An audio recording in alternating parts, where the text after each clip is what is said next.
రక్షణ current affairs 1.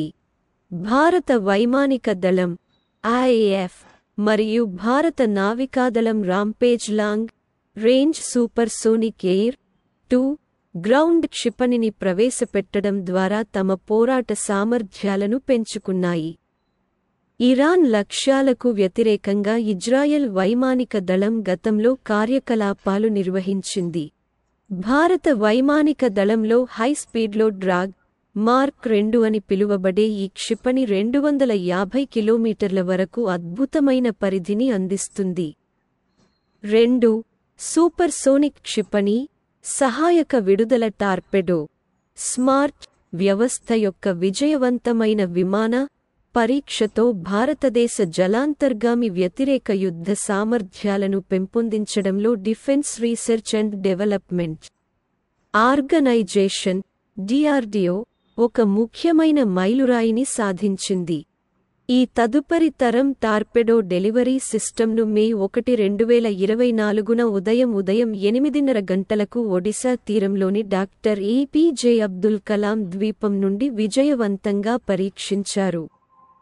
3 పూణేలో దేశంలోని మొట్టమొదటి రాజ్యాంగ పార్కును ప్రారంభించేందుకు భారత సైన్యం మరియు పునీత్ బాలన్ గ్రూప్ చేతులు కలిపాయి.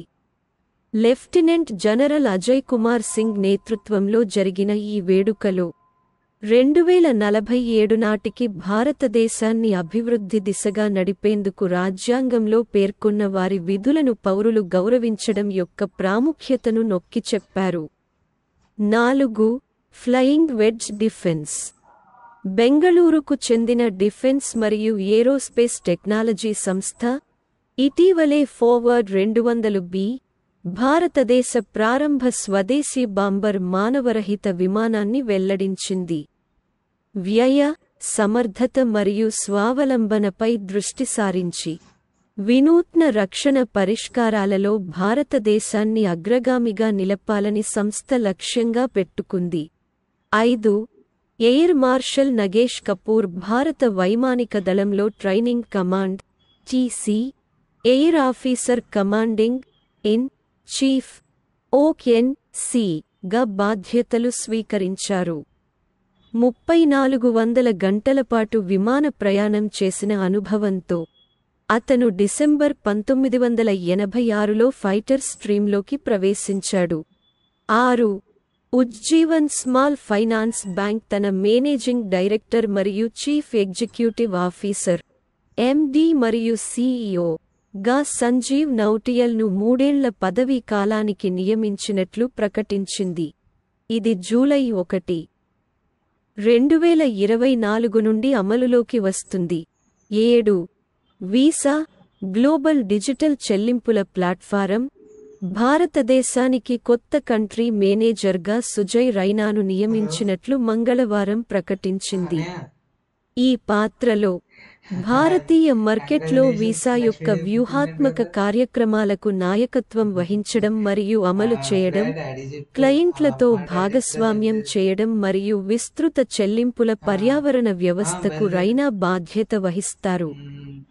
8 ఇండియన్ ఆర్మీ యొక్క ఖర్గా కార్ప్స్ ఆర్మీ యొక్క వెస్ట్రన్ కమాండ్ ఆధ్వర్యంలో పంజాబ్లోని అనేక ప్రదేశాలలో ఇండియన్ ఎయిర్ ఫోర్స్ IAF తో 3 రోజుల ఉమ్మడి వ్యాయామాన్ని విజయవంతంగా నిర్వహించింది. ఈ వ్యాయామం ప్రక్రియలను మెరుగుపరచడం మరియు అభివృద్ధి చెందిన భూభాగంలో యాంత్రిక కార్యకలాపాలకు మద్దతుగా దాడి హెలికాప్టర్ల ఉపాధిని ధృవీకరించడం లక్ష్యంగా పెట్టుకుంది. 9 defence research and development organisation DRDO మరియు Indian institute of technology IIT Bhubaneswar electronics warfare AI ఆధారిత నిఘా పవర్ సిస్టమ్స్ మరియు రాడార్ సిస్టమ్లలో పరిశోధనను ముందుకు తీసుకెళ్లే లక్ష్యంతో భాగస్వామ్యాన్ని ప్రారంభించాయి. DRDO electronics and communication systems ECS cluster నుండి IIT భువనేశ్వర్కు 9 ప్రాజెక్టులను మంజూరు చేసింది.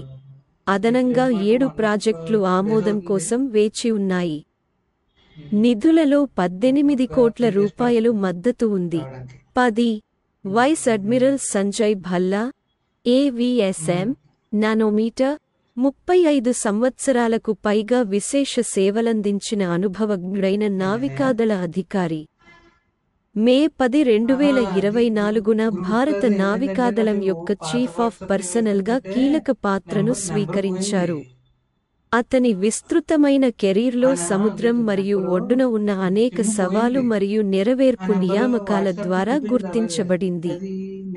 11 పాకిస్తాన్ సరిహద్దు వెంబడి తన నిఘా సామర్థ్యాలను పెంపొందించే వ్యూహాత్మక చర్యలో భారత సైన్యం దృష్టి -10 హెర్మేస్ -900 తో సహా అధునాతన డ్రోన్లను చేర్చడానికి సిద్ధంగా ఉంది.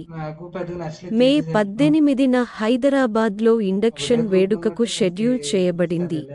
ఈ డ్రోన్లు ప్రస్తుతం ఉన్న ఆర్మీ నౌకాదళానికి రక్షణలో మేక్ ఇన్ ఇండియా చొరవతో ఒక ముఖ్యమైన జోడింపును సూచిస్తాయి. 12 భారత వైమానిక దళం ఇటీవల ఆగ్రాలో BHISHM పోర్టబుల్ హాస్పిటల్ కోసం ఒక పరీక్షను నిర్వహించింది. ఇది ప్రాజెక్ట్ BHISHM యొక్క కీలకమైన భాగం. ఇది అత్యవసర సమయాల్లో వేగవంతమైన మరియు సమగ్రమైన వైద్య సహాయం అందించడానికి ఉద్దేశించబడింది. ఈ పోర్టబుల్ క్యూబ్లు విస్తృత చొరవలో భాగంగా 200 మంది వరకు ప్రాణనష్టం కలిగించగలవు. వేగవంతమైన ప్రతిస్పందన మరియు విస్తృతమైన సంరక్షణను నొక్కి చెబుతాయి. 13 మే 14, 2024న న్యూఢిల్లీలో మజాగాన్ డాక్ లిమిటెడ్ MDL 250వ వార్షికోత్సవ వేడుకల సందర్భంగా రక్షణ కార్యదర్శి గిరిధర్ అరమనే స్మారక ₹250 నాణెంను ఆవిష్కరించారు.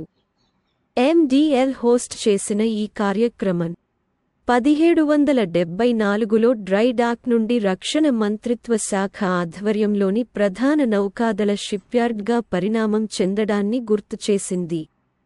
14 chief of defence staff CDS general Anil Chauhan May 22, 2024న ఎక్సర్సైజ్ సైబర్ సురక్ష 2024కి హాజరయ్యారు. భారతదేశం యొక్క సైబర్ రక్షణ సామర్థ్యాలను పెంపొందించడం యొక్క కీలకమైన ప్రాముఖ్యతను నొక్కి చెప్పారు. మే 20 నుండి మే 24, 2024 వరకు డిఫెన్స్ సైబర్ ఏజెన్సీ ద్వారా నిర్వహించబడిన ఈ సమగ్ర సైబర్ డిఫెన్స్ వ్యాయామం దేశం యొక్క సైబర్ రక్షణ సంసిద్ధతను పెంపొందించడం ద్వారా సైనిక మరియు జాతీయ ఏజెన్సీల మధ్య సహకారం మరియు ఏకీకరణను పెంపొందించడం లక్ష్యంగా పెట్టుకుంది.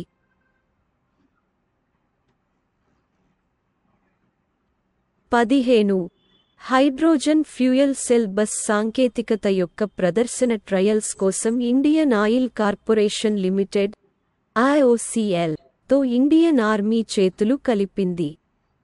ఈ సహకారం ఆవిష్కరణ మరియు పర్యావరణ నిర్వహణ పట్ల సైన్యం యొక్క నిబద్ధతను నొక్కి చెబుతుంది.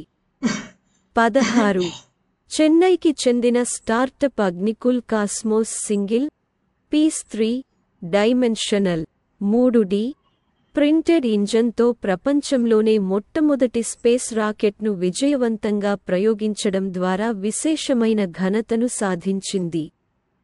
4 విఫల ప్రయత్నాల తర్వాత అగ్నికుల్ తన 5వ ప్రయత్నంలో విజయం సాధించింది. అగ్నిబాన్ అనే దాని స్వంత రాకెట్ను అంతరిక్షంలోకి ప్రయోగించింది. ఈ ప్రయోగం భారతదేశం యొక్క మొట్టమొదటి సెమీ క్రయోజెనిక్ ఇంజిన్ ఆధారిత రాకెట్గా గుర్తించబడింది. ఇది పూర్తిగా స్వదేశీయంగా రూపొందించబడింది మరియు తయారు చేయబడింది. 17 భారత వైమానిక దళం IAF యునైటెడ్ స్టేట్స్లోని అలాస్కాలో 16 రోజుల బహుళ దేశ మెగా మిలిటరీ వ్యాయామంలో చేరింది. ఇది ఒక అనుకరణ పోరాట వాతావరణంలో పాల్గొనే దళాలకు వాస్తవిక శిక్షణను అందించడానికి రూపొందించబడింది. రెడ్ ఫ్లాగ్ 24గా పిలిచే ఈ వ్యాయామం మే 30న ప్రారంభమై జూన్ 14 వరకు కొనసాగనుంది.